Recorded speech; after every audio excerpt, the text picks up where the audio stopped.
Micaelo. Voy a hablar de Isaías. ¿Por qué voy a hablar de Isaías? Primero y principal, porque bueno, cada uno tiene la manera que el Señor le dio de compartir, ¿no? Y el sábado pasado lo escuchamos a Cristian que eligió un nudo temático, eligió un tema y habló de ese tema.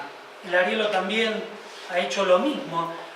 Pero yo no soy de trabajar con un nudo temático, sino que a mí me gusta ir viendo lo que me va mostrando una porción de la Escritura. Estuve leyendo estos últimos tiempos Isaías, es un libro que honestamente me apasiona. Si no se entiende bien quién es Isaías, en primer lugar aclaro que es un profeta que vivió mucho tiempo antes de que Jesús estuviera en la tierra. Es decir, es una persona que profetizó sobre Jesús y sobre el pueblo de Israel y sobre el pueblo de Judá. Y es más, cuando uno lee Isaías, puede encontrar que tiene profecías que tienen cumplimiento, casi diría en el momento, porque su respuesta está, su cumplimiento se está dando en algo de Israel o de Judá, pero también tiene cumplimiento a posterior. Es decir, también nos habla de alguien que vendría mucho tiempo después o cosas que pasarían mucho tiempo después con el pueblo de Israel. Por eso a mí me gusta leer Isaías y específicamente compartir esto. Porque si bien fue escrito mucho tiempo antes de que el Señor Jesús estuviese en la tierra, ya que yo soy parte del pueblo de Israel y todos los que aceptaron la salvación depositando su fe en lo que Él hizo en la cruz, también forman parte de Israel, muchas cosas que se enseñan sobre Israel son enseñanzas para mí, que soy parte de Israel. Acuérdense que ya después de que Jesús vino, el apóstol Pablo dijo que aquellos que hemos depositado nuestra fe en Él hemos sido injertados en el olivo, es decir, éramos una rama que no éramos del olivo, éramos del olivo silvestre, pero hemos sido injertados en el olivo de verdad, en el olivo que es Israel. Así que yo, si bien no tengo la ciudadanía política, ¿está bien dicho?, de Israel, yo me considero parte del pueblo de Israel. Ahora, recién les decía Isaías. Algo que les comenté, y lo vuelvo a repetir para los que no me escucharon antes, es que Isaías se divide en grandes bloques.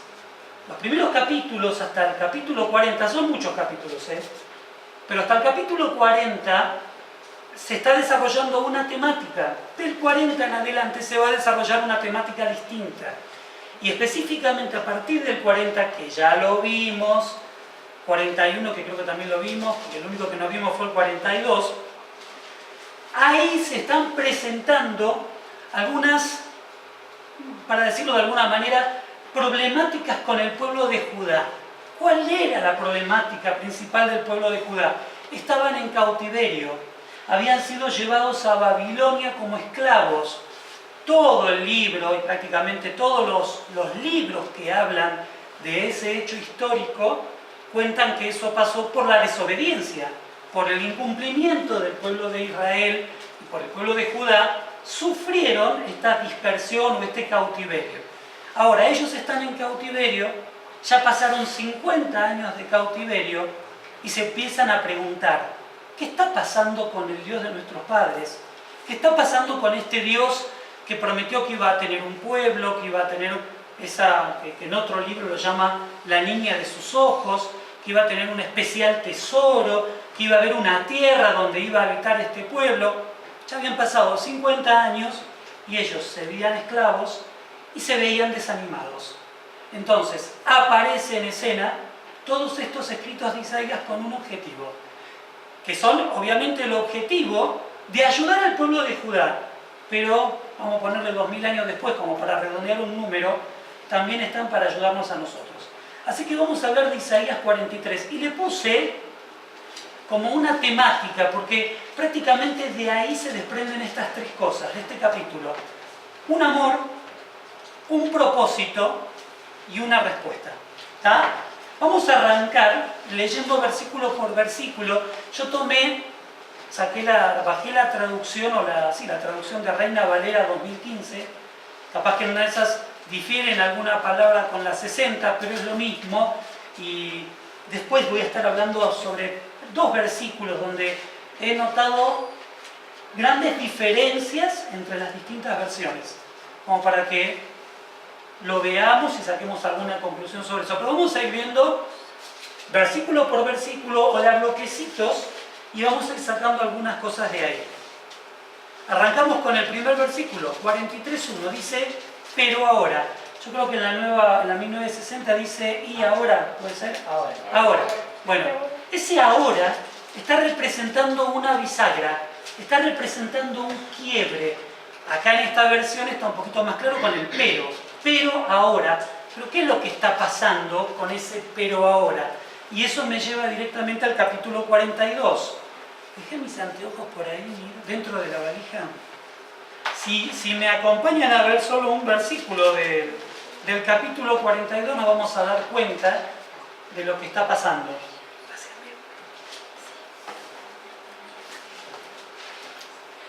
Versículo 24 no va a aparecer acá, pero después todos los textos del capítulo 43 sí van a aparecer en la pantalla. Pero dice en el versículo 24, ¿quién dio a Jacob en botín y entregó a Israel a saqueadores? Esta pregunta tiene una única respuesta. Quien hizo esto fue Dios. ¿Pero por qué Dios hizo esto? ¿Por qué Dios entregó a su pueblo como botín? ¿Qué es lo que estamos diciendo que pasó? Terminó en cautiverio en Babilonia. Y la respuesta, bueno, está en esa misma pregunta. No fue Jehová contra quien pecamos, y ahí está el motivo por el cual se pecó. No quisieron andar en sus caminos ni oyeron su ley. Más claro, échale agua. No quisieron escuchar la palabra de Dios y eso tuvo sus consecuencias directas. Bien, a partir de ese panorama, este panorama de, casi les diría, de una sentencia de Dios, se genera este versículo 43.1.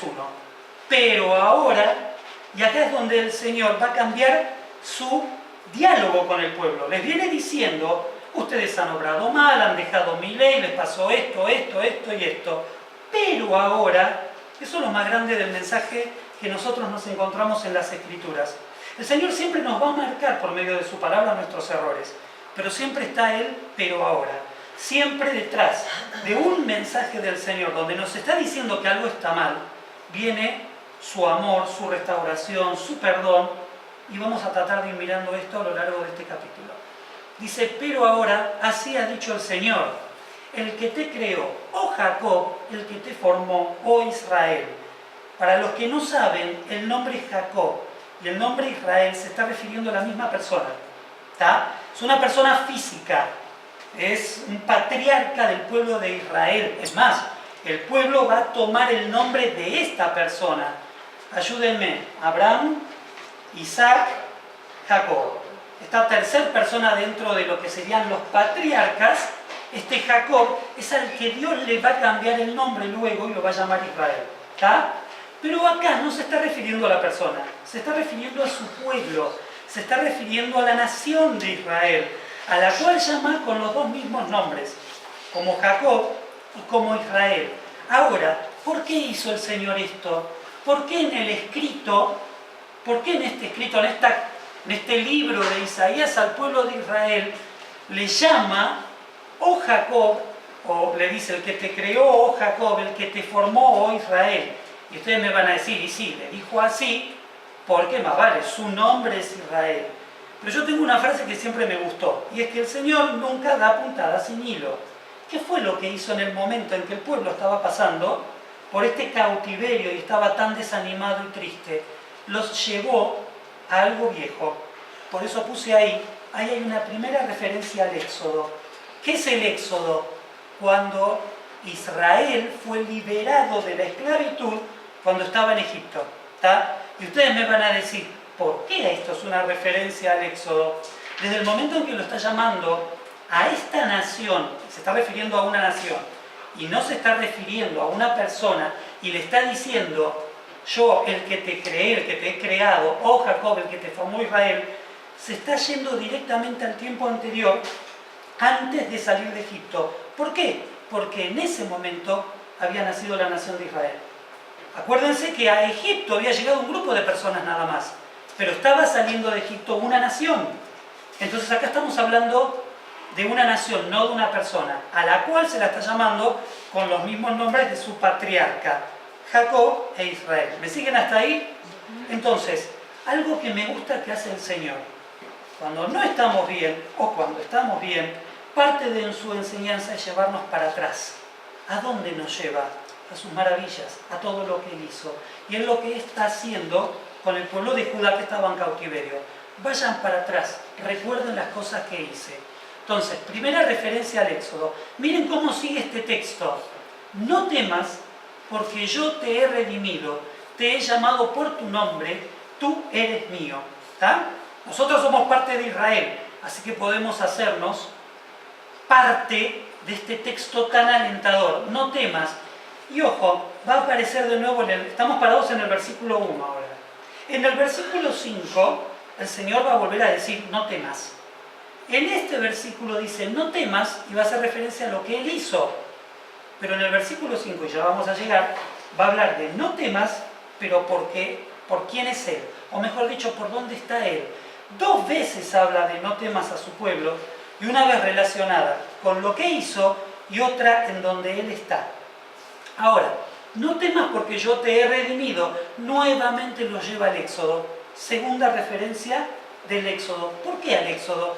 Y porque cualquier judío, cualquier israelita que leyera sobre yo te he redimido, iba a ir directamente a la situación anterior a la salida del pueblo de Israel de Egipto, en donde fueron redimidos los primogénitos.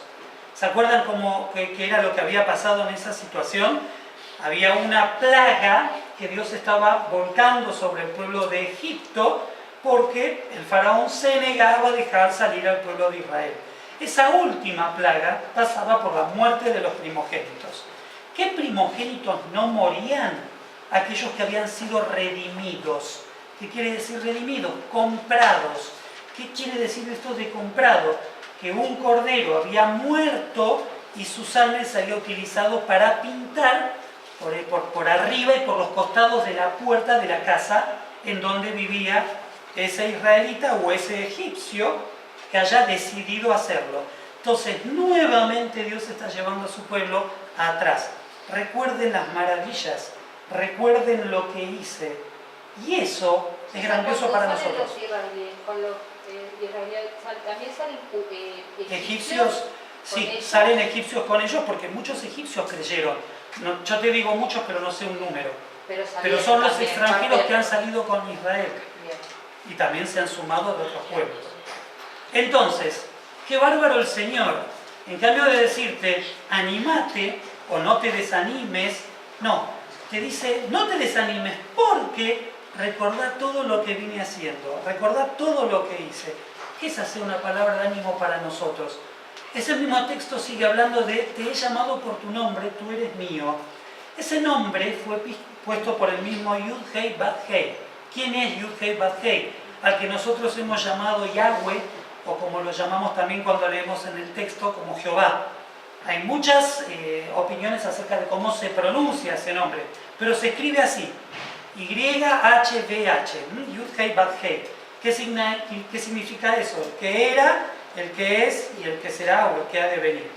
Entonces, él mismo le puso un nombre a su pueblo, y ese nombre muestra su identidad, propósito y por ende pertenencia. ¿Por qué pertenencia?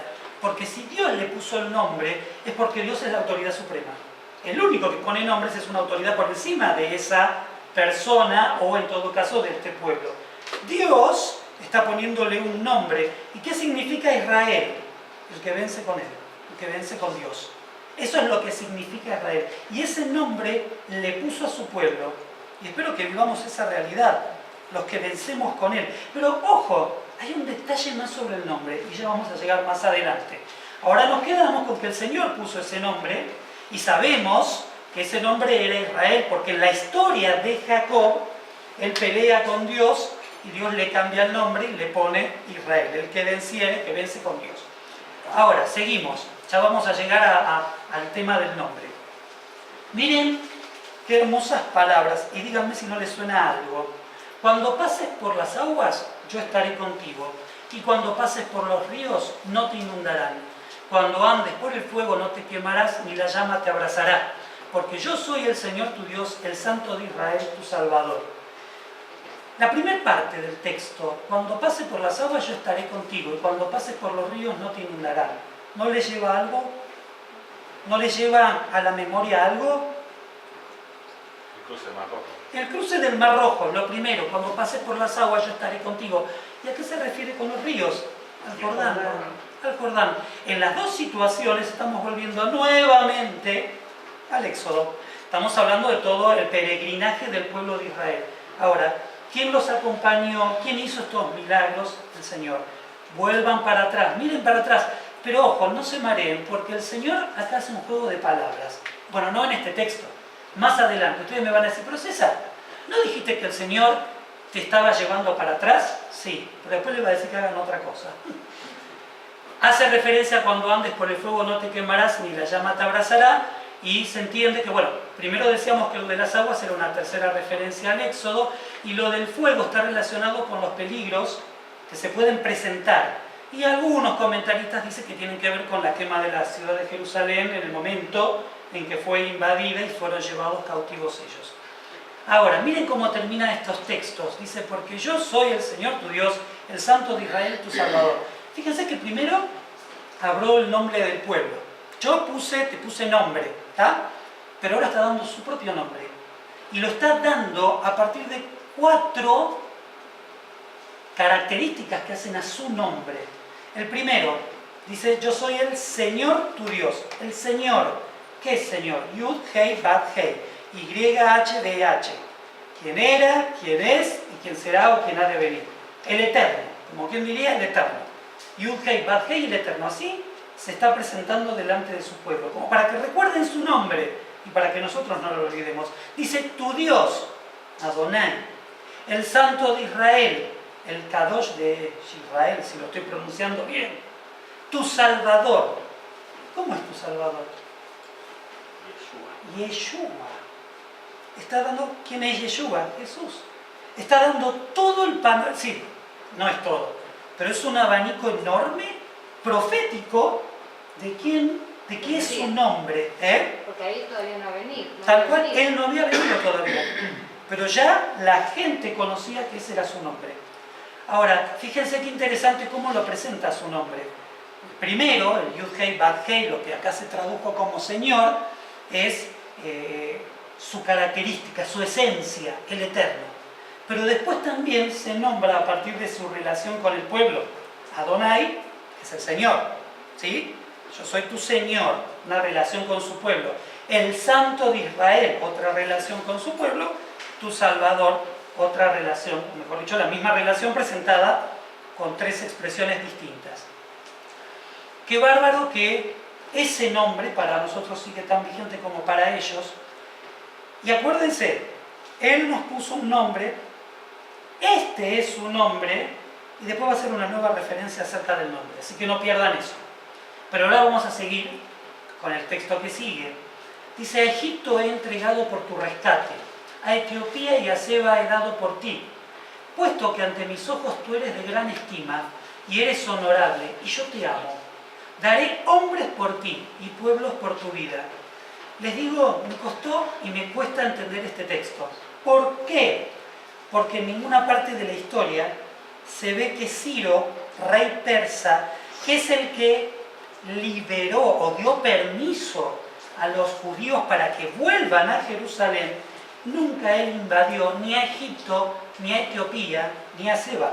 Históricamente no se conoce que él haya invadido estos reinos, pero da a entender, o no da a entender, para mí, explica que el precio que se estaba pagando por Judá, por su pueblo, es un precio elevado, un precio en donde comparable con otras naciones y con el valor que puede tener hombres y pueblos enteros. Pero yo me preguntaba, cuando leía esto, además de no entender bien esto de dar naciones como parte de pago, que no es esto, sino la magnitud de lo que el Señor está pagando por el rescate de su pueblo, yo digo, ¿pero qué hizo Judá para merecerse eso? ¿O qué hice yo para merecer que el Señor Yeshua, el Señor Jesús, dijera: yo no he venido a servir, sino a... yo no he venido a que me sirvan, sino he venido a servir, a poner mi vida en rescate por muchos? Yo digo, caramba, qué precio alto que representa tanto por un pueblo de por sí mucho más pequeño. Y yo me pregunto, ¿qué hizo Judá para merecer su rescate? Y no hizo nada. Y acá dice por qué Dios rescata a su pueblo: puesto que ante mis ojos tú eres de gran estima.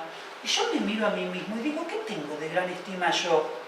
¿Yo me puedo considerar grande delante de alguien? No. Si soy un pecador, si soy como cualquier otro pecador y merezco el mismo castigo que cualquier otro pecador.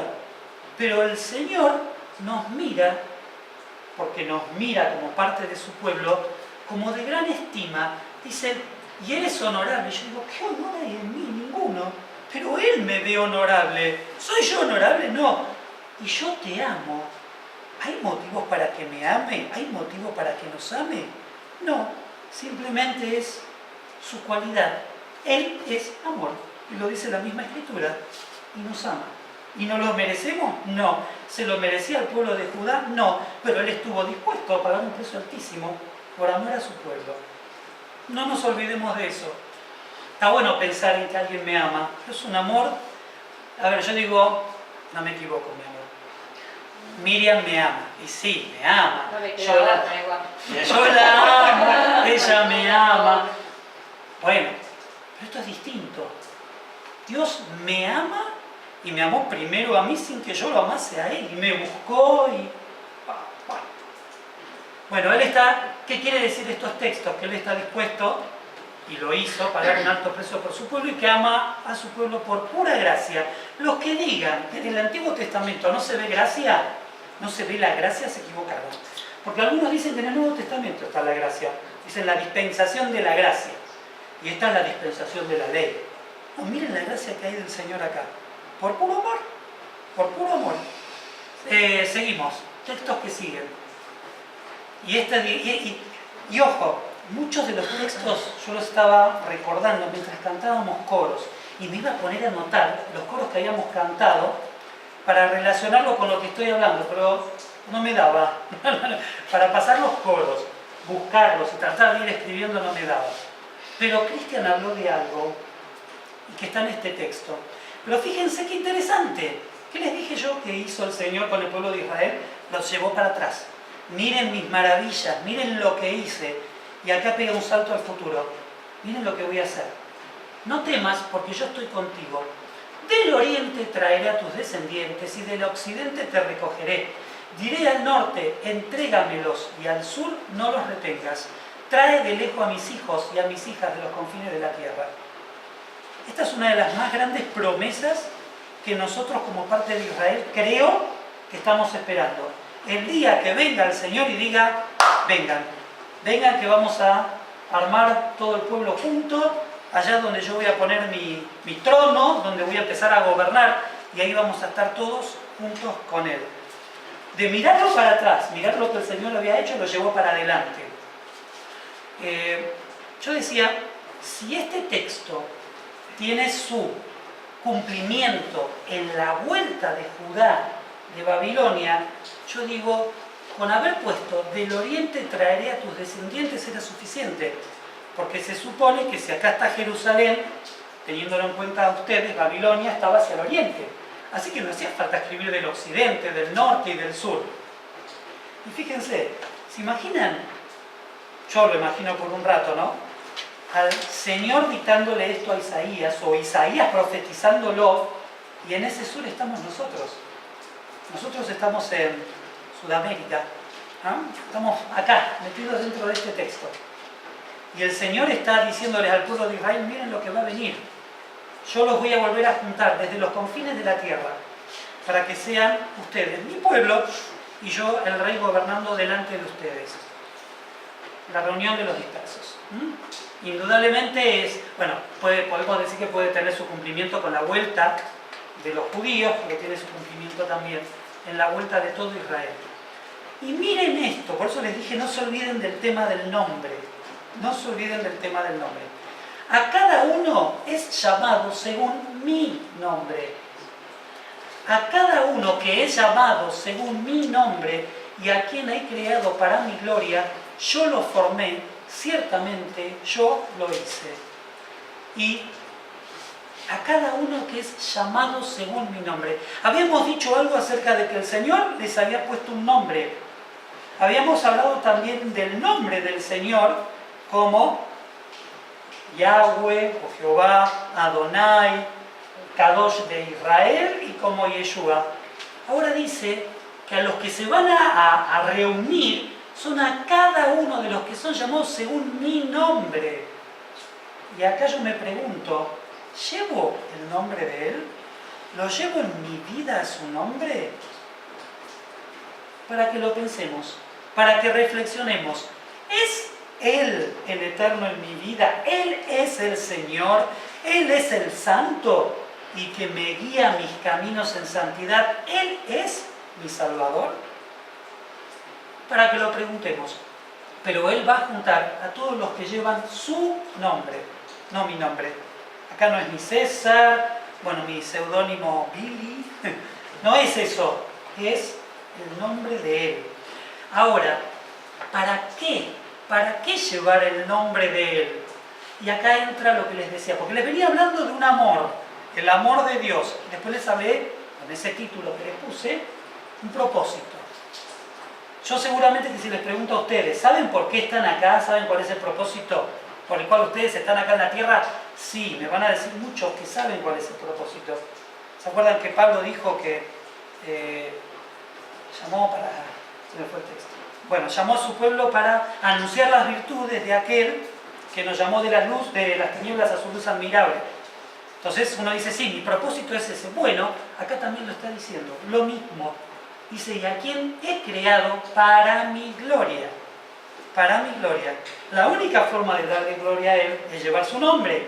La única forma de llevar su nombre es vivir conforme a lo que Él enseña. Eso es llevar su nombre. No es decir, yo soy cristiano. Es decir, yo soy de Él y en mí vive el Señor plenamente. Propósito, para su gloria. Un poquito más adelante va a seguir diciendo algo más sobre el propósito. El Señor lo hizo. Nombre que nos dio es el nombre que aparece en el versículo 1, que es el suyo propio. Él nos dio su nombre. Y, y ahí está el propósito del pueblo, que es ser para su gloria, que es llevar su nombre. En este texto, vieron que yo les dije que había un par de textos donde les iba a decir que las distintas versiones, ahí medio como que me hicieron ruido. ¿No tienen ustedes en sus Biblias la palabra sacad? En el texto que sigue a continuación. Dice, esperen que yo les digo, el 8 si no me equivoco. Sí, sacad dice. Sacad al pueblo ciego que tiene ojos y a los sordos que tienen oídos. En primer lugar les digo, está hablando de Israel. No está hablando de otra nación, está hablando de Israel. Dice sacad. Y yo dije, ¿qué? ¿Los está echando? ¿Cómo? Por primero era puro amor y palabras de donde yo me aferrara, y ahora me encuentro con sacar. Bueno, en esta versión dice, haz salir a un pueblo que es ciego, aunque tiene ojos, y que es sordo, aunque tiene oídos. Ese haz salir viene de la mano de lo que estábamos leyendo antes, de la reunión de los dispersos. Es más, otras traducciones dicen, hagan venir a un pueblo ciego, y hay otra que dice, tráiganlos de regreso. Y así, es decir, a pesar de nuestras limitaciones, que a veces miramos y no entendemos, a veces escuchamos, dígame si no somos duros, dígame si no nos cuesta entender lo que el Señor nos dice y a veces cometemos los mismos errores.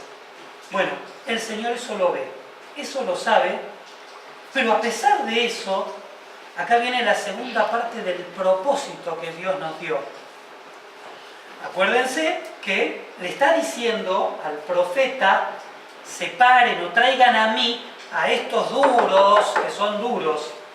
Y ahora habla en el versículo 9 y 10 de otro grupo de personas que no son Israel. Miren lo que dice, congréguense a una todas las naciones. y reúnanse todos los pueblos. ¿Quién de ellos hay que nos anuncie esto y que nos haga oír las cosas antiguas? Que se presenten sus testigos y que se justifiquen, que escuchen y digan, es verdad.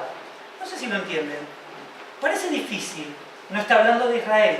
Está diciéndole Dios a todas las naciones, vengan, júntense, elijan 3 o 4 testigos y díganme si ustedes pueden anunciar algo de esto. ¿A qué se refiere? A todo lo que Él hizo y a todo lo que Él va a hacer. Nadie puede hablar por la boca del Señor si no es su pueblo. Ninguna nación puede hablar de lo que Dios hizo porque no lo conocen. Ninguna nación puede hablar de lo que el Señor va a hacer porque ninguno lo conoce. Por eso tengan cuidado con la filosofía de las naciones. Porque la filosofía de las naciones son contra de Dios. ¿Y a qué me refiero a filosofía de las naciones? A todas las creencias que tengan cosas humanas y que se hayan alejado de la única y valiosa palabra del Señor. Ahora, me gusta esta especie de imagen que el Señor está presentando. A ver si me ayudan con la mente. Por un lado dijo, saquen a Israel. Apártenlo, pónganlo ahí. Estos que son cabezones, que les cuesta. Pónganse todas las naciones y pónganse los testigos de las naciones. Como que son estos que refuerzan o testifican sobre lo que las naciones pueden decir. Y miren qué dice de su pueblo. Ustedes son mis testigos, dice el Señor, y mi siervo que yo escogí, para que me conozcan y me crean a fin de que entiendan que yo soy. Sigue diciendo, antes de mí no fue formado ningún Dios ni lo será después de mí. Yo el Señor, fuera de mí no hay quien salve. Yo anuncié y salvé, yo proclamé, y no algún Dios extraño entre ustedes. Ustedes son mis testigos, yo soy Dios, dice el Señor. Y ahí yo vuelvo a revalorizar esta cuestión de cuál es mi propósito. Mi propósito es claro. En primer lugar dijimos que estábamos para la gloria de Dios. ¿Cómo estamos para la gloria de Dios? Dijimos que obedeciendo, pero acá tenemos la segunda parte de ser del propósito por el que el Señor nos dejó. Ser testigos. Tenemos a todas las naciones y sus testigos. Y tenemos a Dios y sus testigos. ¿Quiénes son sus testigos? Nosotros. Y de ahí viene la palabra testimonio, ¿no? De testigo, testimonio. Qué bueno es esto que Cristian comparte muchas veces del testimonio que puede compartir con otros. Bueno, no nos olvidemos, es parte de nuestro propósito. César, Claro, de ahí. testigo de Jehová, dice. ¡No! Bueno, che, capaz que lo usaron ese texto para sacar el nombre. Nada que ver con testigos de Jehová, por favor, no se me confunda. Gracias, Caro, por la aclaración. Pero bueno, a ver, que nos vayamos de acá con la claridad de que hay alguien que nos está amando con un amor incomprensible, pero que nos puso acá con un propósito. Darle la gloria a Él, ser testigos de Él, compartirles a otros, contar. Pero fíjense que acá dice testigo de, para que le conozcan, para que le crean, es decir, nos eligió el Señor para ser su pueblo y estar haciendo esta cuestión de ir indagando en el Señor, conociéndolo, creyéndole cada vez más.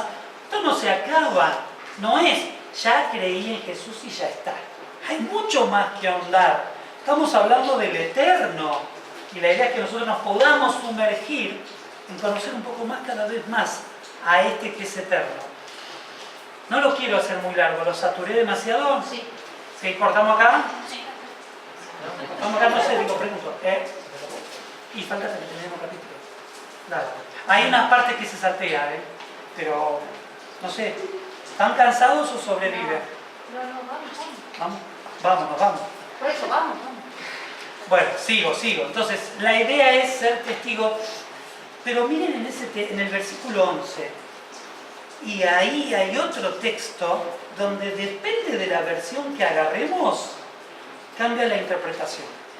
Fíjense que dice, ustedes son mis testigos, dice el Señor, y mi siervo que yo escogí. ¡Epa! Y mi siervo que yo escogí. Si ustedes pueden hacer memoria, si no se los recuerdo, ya desde el capítulo 40 habla de su siervo. 40, 41 y 42 habla de su siervo. Y cuando habla de su siervo, algunos ven en Ciro, rey de Persia, a ese siervo. Pero los que miramos la profecía mucho más allá, lo estamos viendo a Yeshua. Es decir, la ley dice que siempre tienen que haber dos testigos. Los testigos acá son el pueblo de Israel y el mismísimo Señor. Somos testigos del Padre en conjunto con el Señor. Pero yo recién les decía, depende de la versión. Porque hay versiones que dicen, ustedes son mis testigos, quienes me sirven. Es como que están hablando del mismo testigo, como que es Israel, el mismo siervo. Pero me gusta pensar en esto. Y queda abierto a que nosotros nos sintamos, junto con el Señor Yeshua, testigos de un Padre maravilloso.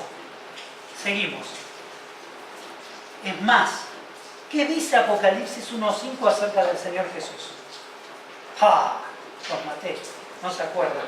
¿Eh? Hay que leer. Hay que leerlo. Vamos a no pierdan, bueno, no, igual están ahí.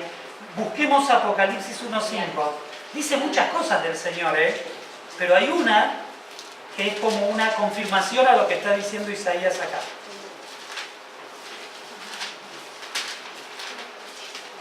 Apocalipsis 1.5. Y dice, y arranca así el texto, y de Jesucristo, el testigo fiel. Él es el testigo junto con el cual nosotros tenemos que testificar fielmente del Padre. ¿Ah? ¿Me siguieron? No, 1.5, ¿lo encontraste? Apocalipsis 1.5. ¿Qué dice de Jesucristo? Dice, y de Jesucristo, testigo fiel. Es decir, en el Apocalipsis, uno de los nombres que se le están poniendo a Jesucristo es testigo fiel, que coincide con lo que escribió Isaías 800 años antes de que él estuviera, que junto con Israel serían testigos de Dios, de lo que es el Señor, de su amor, de su redención, etcétera, etcétera. Bien, acá pego un salto y voy al versículo 16. Pego un salto en varios versículos porque la verdad se me estaba haciendo largo. Dice, así ha dicho el Señor, el que abre camino en el mar y senda en las aguas impetuosas, el que saca al carro y al caballo y al ejército junto con su poderío, y yacen para no levantarse más, son extinguidos y apagados como una mecha. ¿De quién habla? Y los que perseguían al pueblo cuando iba a cruzar el río, ¿no? ¿Qué pasó con el agua? Se cerró el mar y murieron, sí, fueron destruidos los carros, los caballos, murieron. ¿Qué fue lo que terminó viendo el pueblo de Israel? Un montón de muertos que salían del agua, que no salían del agua, no, perdón, si estaban muertos no estaban saliendo, sino que sí, venían flotando, pero fíjense cómo utiliza la expresión, dice, son extinguidos y apagados como una mecha, como un pábilo. ¿Vieron una vela? Se apagó y ya está. Así fue la vida de ellos. Desapareció totalmente. Y el Señor nuevamente está llevando hacia atrás a su pueblo a que mire las maravillas. Y vieron que yo les dije, parece que el Señor está haciendo un juego raro. Esto de miren todo lo que hice, pero miren lo que dice en el versículo 18. No se acuerden de las cosas pasadas. Parece un chiste. Dice, ¿cómo? Acuérdense de todo lo que hice, pero no se acuerdan de las cosas pasadas. Bueno, dice, no se acuerden de las cosas pasadas ni consideren las cosas antiguas. He aquí que yo hago una cosa nueva, pronto surgirá, no la conocerán, otra vez les haré un camino en el desierto y ríos en el sequedal. La idea es, está bien, el Señor va a hacer algo maravilloso y va a sacar nuevamente a Judá de Babilonia y se lo va a permitir ir a Jerusalén. Pero nosotros estamos viendo acá el cumplimiento de lo que hizo el Señor Jesús. Dios hizo cosas maravillosas en la antigüedad, pero no se queden frenados en eso. No se queden solamente frenados en eso. No miren solamente el pasado, miren lo que estoy por hacer. Él está anunciando algo nuevo que va a hacer. ¿Y eso nuevo qué es en mi vida? Señor Yeshua, he aquí que yo hago una cosa nueva, pronto surgirá. Hay que ver si 800 años puede ser interpretado como pronto. Pero bueno, si para el Señor un día es como 1000 años y 1000 años como un día, se puede entender como pronto. Otra vez les haré un camino en el desierto. ¿Recuerdan de qué figura el desierto? Sinaí. Sí, no, sí, bueno, Sinaí, pero cuando el Señor, ¿a dónde fue a trabajar para traer a los dispersos? Varias veces mientras estuvo en Israel. ¿No dice que se iba al desierto? ¿No fue varias veces al desierto el Señor Jesús para trabajar y hacer su obra? Muchas veces fue al desierto. Él es el camino en el desierto. ¿Y de qué figura el desierto? En muchos casos, de los dispersos. Los dispersos están viviendo en el desierto, hoy por hoy. Y esperamos la manifestación. Ya creemos en aquel que es el camino, la verdad y la vida. Estamos esperando que venga para llevarnos por ese camino, a través de toda esta dispersión, nuevamente a su tierra, a su reino. Y termina diciendo, y ríos en el sequedal. ¿Qué dijo él sobre sí mismo? El que cree en mí, de su interior correrán ríos de agua viva. ¿Quiénes son los ríos? ¿Figura de qué es el agua limpia? De su palabra, de la ley. Nuevamente Él nos volvió a traer el cumplimiento de la ley. Hoy leíamos con Miriam y con los chicos, cuando Él dijo, yo no vine a abrogar la ley, sino a cumplirla. Y después más adelante dice que vino para que se cumpla. Entonces acá está Él, trayéndonos nuevamente su ley, para que la guardemos, la cumplamos, y que sea el refrigerio en el medio de este desierto en donde estamos. Es nuestro refrigerio, es quien calma nuestra sed interior, su palabra, su ley. Entonces, recién leíamos sobre que Él va a hacer algo nuevo, pero este algo nuevo que es el Señor Yeshua, el Señor Jesús, en el versículo 21 vuelve a tomar esta cuestión del propósito. Y dice, este es el pueblo que ellos formado para mí. Ellos proclamarán mi alabanza. Me gustaba, estuve leyendo la traducción actual y decía, ellos cantarán canciones a mi nombre. Y acá tenemos parte de lo que es el propósito del Señor. Dijimos, para la gloria de Él en obediencia, para testimonio, para ser testigos y para proclamar su nombre en alabanza.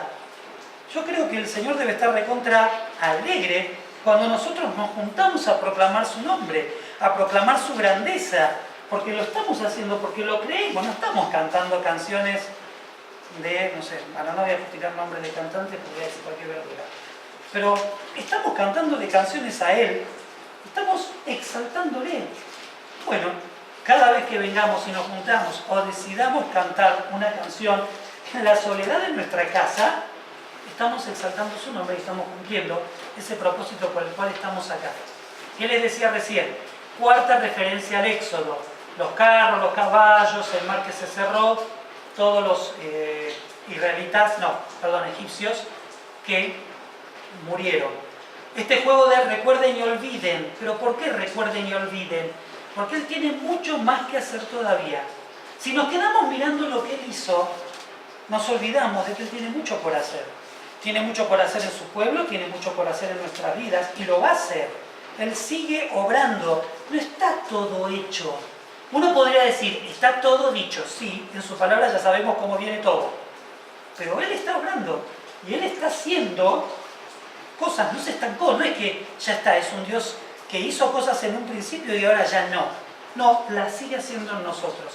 También este contraste que hizo entre recordar y olvidar tiene que ver mucho con esto de que no son las mismas las obras del pasado que las que van a venir. Fíjense que si bien Dios llevó al pueblo de Israel a mirar para atrás, cuando salen de Babilonia, no salieron en las mismas condiciones que lo hizo Israel de Egipto.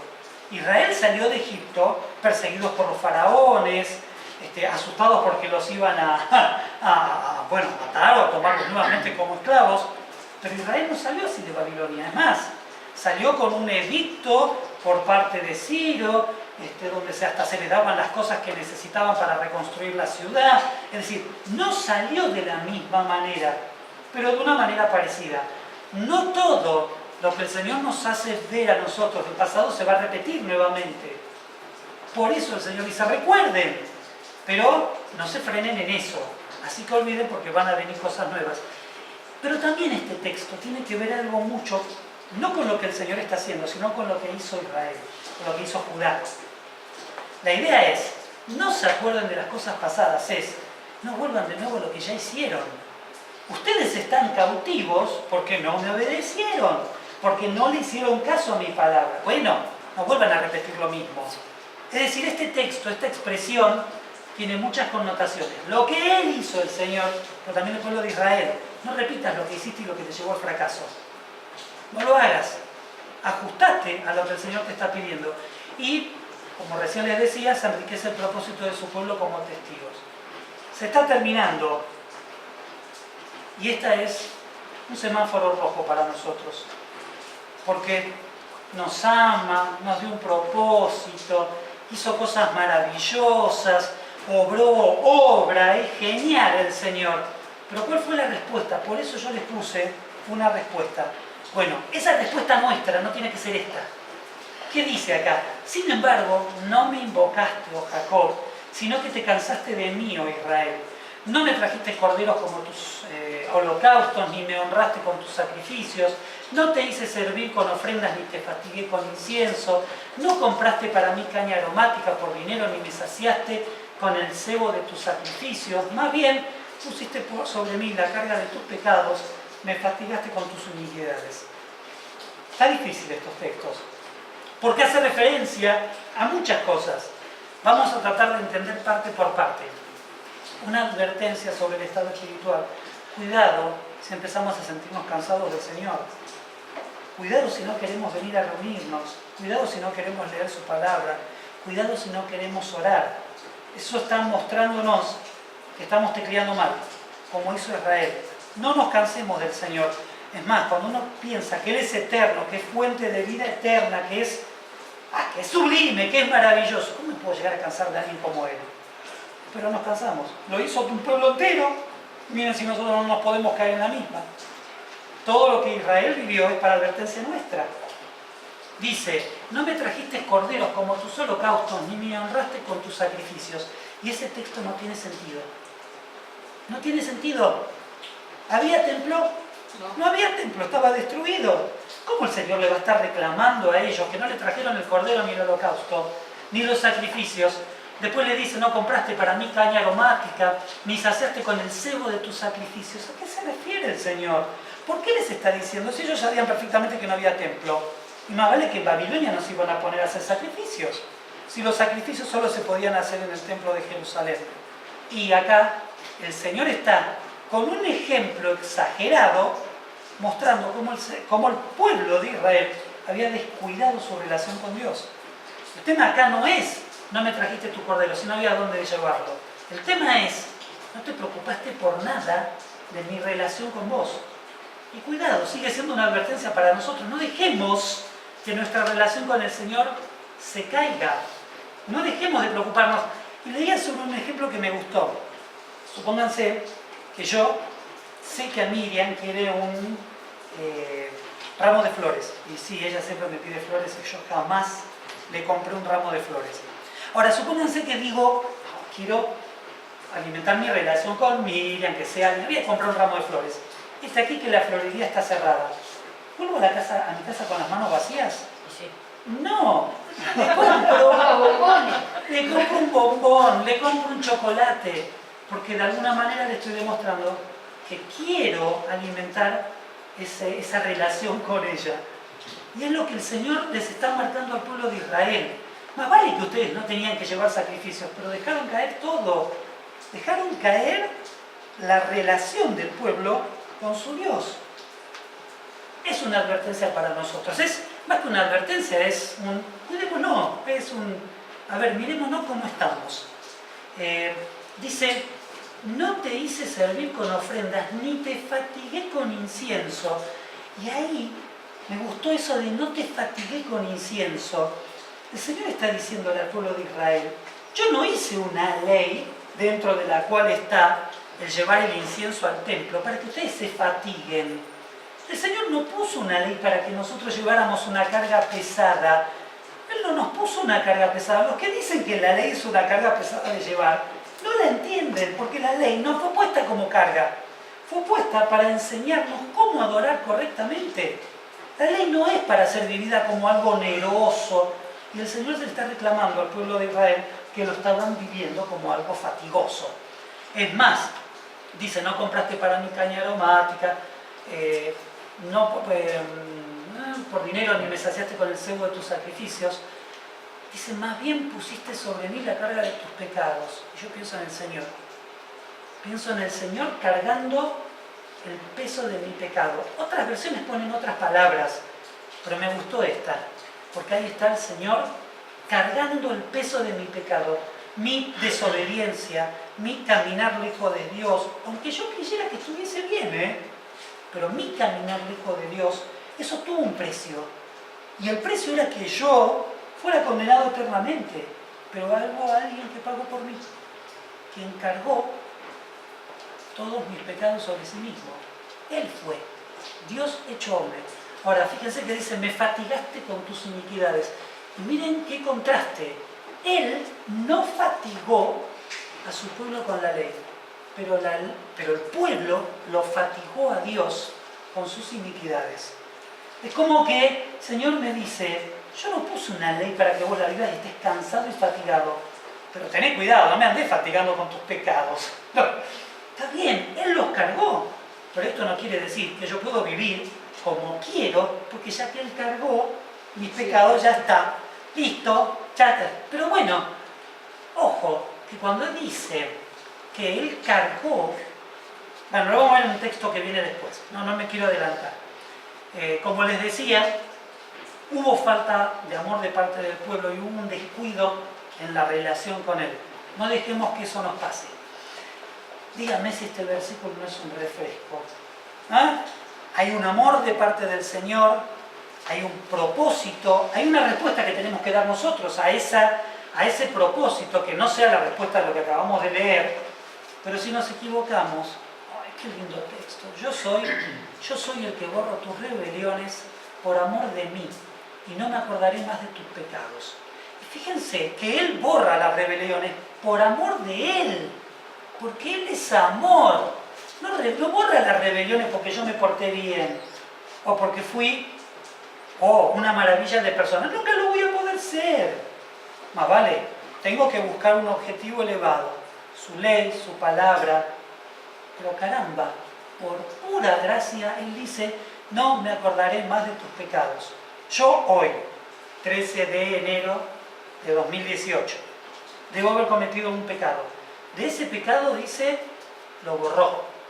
En otras versiones dice, lo borraré como un futuro, ¿no? Pero que me lleva más todavía al Señor Jesús, a Yeshua. Pero dice también, y no me acordaré más de tus pecados. Es como que el Señor dijo, lo que hiciste hoy, 13 de enero, está borrado. Pero también está borrado tu historial. ¿Vieron cuando ustedes borran el historial de las navegaciones? Ustedes navegan y después borran el historial. No quedó nada. Bueno, el Señor hizo eso. Borró el historial de las navegaciones por los pecados. Me encantó. Por puro amor empezar de cero. Se borró el historial porque Él decidió perdonar. ¿Cómo es su perdón? Es muy fácil. Tengo que reconocer que soy un pecador. Tengo que reconocer que me merezco el infierno. Tengo que reconocer que yo mismo, por mí mismo, no puedo hacer nada para ganar el favor o el perdón de Dios. Solamente tengo que aceptar lo que Él hizo. Murió en la cruz por mí. Y yo tengo que decir, quiero que eso sea para mí. Quiero que la sangre que Jesús derramó en la cruz me limpie. Quiero que ese sacrificio que Él hizo en la cruz sea para mí también. Quiero ser yo perdonado por vos. Quiero ser yo limpio. Y quiero empezar de cero. Bueno, el Señor se lo prometió a su pueblo. Somos parte de su pueblo. Pensemos en Jesús y ahí está.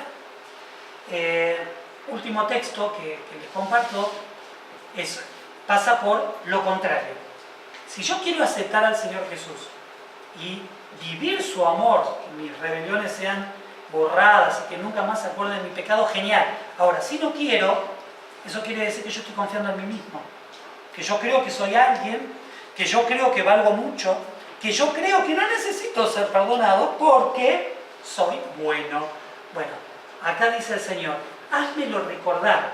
A continuación dice, entremos juntos a juicio. ¿Se imaginan ustedes entrando a juicio con Dios? Entrando a juicio con Dios. Dice, habla tú para justificarte. Yo acá queriendo defenderme y Dios al lado. Yo, no me sabe salir palabra. ¿Qué voy a pretender justificarme? Y miren cómo el Señor le marca al pueblo el problema al pueblo o a quien quiera autojustificarse. Tu primer padre pecó y tus mediadores, es decir, tus maestros, tus enseñadores, también han transgredido contra mí. Es decir, el pecado ya viene de hace rato. No es algo que, ay no, pero fue que se me cayó el portalente y había una ley que decía no dejarás tirar el portalente. No, esto es de tiempo ya. Uno en su historial tiene mucho, por más chico que sea, ya tiene mucho. ¿Querés justificarte por vos mismo? Andá a juicio con Dios, te aseguro que vas a perder. No es que yo quiera hacer mala onda, pero vas a perder. Entonces vuelvo a terminar con este texto. Yo soy el que borra tus rebeliones, por amor de mí no me acordaré más de tus pecados. Familia, qué mejor que alegrarnos en su amor, recordar todo lo que hizo, entender que tenemos un propósito y ponernos las pilas para que ese propósito se cumpla y dar una respuesta afirmativa a eso. Empezando por decirle al Señor, te necesito, sé mi Salvador, y de ahí de la mano con Él. ¿Paramos?